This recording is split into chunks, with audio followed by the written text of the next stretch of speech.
আসসালামু আলাইকুম বন্ধুরা, কেমন আছেন সবাই? আজকের এপিসোডটা খুব ইন্টারেস্টিং হতে যাচ্ছে। নির্বাচনের রেজাল্ট তো আপনাদের সামনে। জামায়াত শেষ পর্যন্ত এককভাবে ৬৮টি আসন পেয়েছে। যদিও এটি দলটির রাজনৈতিক ইতিহাসের সেরা পারফরমেন্স, তবুও অনেক জামায়াত সমর্থকের মন বেশ খারাপ। বিশেষ করে ফেসবুকে তাদের যে বিপুল সমর্থন আর হাইপ ছিল, তাতে অনেকেই অনেক বড় স্বপ্ন নিয়ে বসেছিলেন। কিন্তু প্রশ্ন হলো, কেন তারা মেজরিটি মানুষের আলটিমেট চয়েস হতে পারল না? কেন ফেসবুকের ওই অদম্য ঝড় ব্যালট বক্সে গিয়ে সেভাবে আছড়ে পড়ল না? এর ব্যবচ্ছেদ করা দরকার। আজ আমি আপনাদের সামনে কিছু আনকমফোর্টেবল ট্রুথ তুলে ধরব, যা জামায়াতকে এই নির্বাচনে আশানুরূপ ফল করতে দেয়নি। প্রথমেই আসি ধর্মীয় ইস্যুতে। জামায়াত একটা বয়ান তৈরি করেছিল যে ধর্ম, দাড়ি, টুপি মানেই তারা শেষ ভরসা।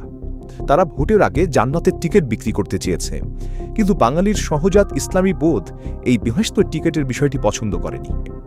এমনকি দেশের অন্য ধারার ইসলামিক স্কলাররাও জামায়াতের রাজনীতিকে পুরোপুরি ইসলাম সম্মত বলে মানেন না। ফলে তাদের এই ইসলামিক রেটরিককে ভালো চোখে দেখেননি অনেকেই।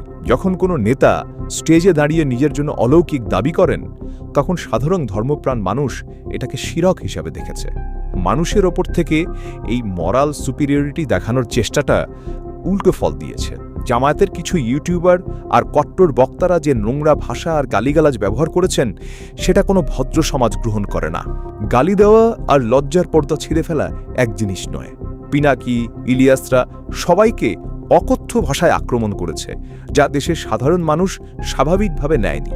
সত্যি বলতে, যে রাজনীতি পরিবারের সামনে লজ্জা উৎপাদন করে, মানুষ তার ওপর ভরসা রাখে না। আপনার ভাষার এই কদর্যতা আপনার আদর্শিক রাজনীতির মুখোশ খুলে দিয়েছে। জামায়াত তার ঐতিহাসিক নারীবিদ্বেষী ইমেজ থেকে বের হতে পারেনি। ২১ শতকের বাংলাদেশে আপনি একজন নারীকেও মনোনয়ন দেবেন না। এনজিওরা গ্রামে গ্রামে বিপ্লব ঘটিয়ে ফেলার পর গ্রাম বাংলার নারীরা আজ অনেক স্বাবলম্বী। তাদের কেবল রান্নাঘরে আটকে রাখার পুরনো চিন্তা মানুষ আর গিলে খায়নি। নারীদের আমি হয়ে ওঠার আকাঙ্ক্ষাকে অস্বীকার করাটা ছিল বড় রাজনৈতিক মূর্খতা। এছাড়া গত ১.৫ বছরে জামাত মবজনিত ঘটনাগুলোতে ভোট হারিয়েছে। ৫ই আগস্টের পর মানুষ মুক্তি আর শান্তি চেয়েছিল, কিন্তু ইনকিলাব মঞ্চের সাথে নিজেদের জড়িয়ে জামায়াত যে মব কালচার তৈরি করেছে, সাধারণ মানুষ তা দেখে ভয় পেয়েছে। বিশেষ করে প্রথম আলো, ডেইলি স্টারে হামলার পর মানুষের মনে সংশয় তৈরি হয়েছে, হাসিনা গেছে এক আপদ, এখন কি আবার মব জাস্টিস আর রক্তপাতের নতুন আপদ আসবে? এই ভয়টাই তাদের ভোটের ১২টা বাজিয়েছে। আর সবশেষে ৭১-এর ভূত এখনও জামায়াতের পিছু ছাড়েনি, এবং এর দায় তাদের নিজেরই। ক্ষমা চাওয়া বা অন্তত একটা রিকনসিলিয়েটরি ভঙ্গি দেখানোর সুযোগ তারা বারবার নষ্ট করেছে। ৭১ নিয়ে তাদের কথা বলার ধরন দায়সারা। মুক্তিযুদ্ধ নিয়ে তাদের আচরণ দ্বিচারিতায় পরিপূর্ণ।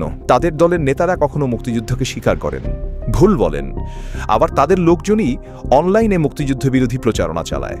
অতীতে মুক্তিযুদ্ধ নিয়ে বলা তাদের উত্তরগুলো ছিল প্রচণ্ড আপত্তিকর ও দাম্ভিক। এমনকি জুলাইয়ের পর তারা ২৪ দিয়ে ৭১কে রিপ্লেস করতে চেয়েছে। অথচ যদি একটু নমনীয় হতেন, তবে ৫ আগস্টের বিজয়ের আসল ক্রেডিটটুকু হয়তো তারা পেতেন। কিন্তু তারা তাদের ভুলের স্বর্গেই পড়ে আছে। সত্যি বলতে, জামায়াতের এর আগের সেরা পারফরমেন্স ছিল ১৮টি সিট, তাও সেটা বিএনপির সাথে জোট করায় পেয়েছিল।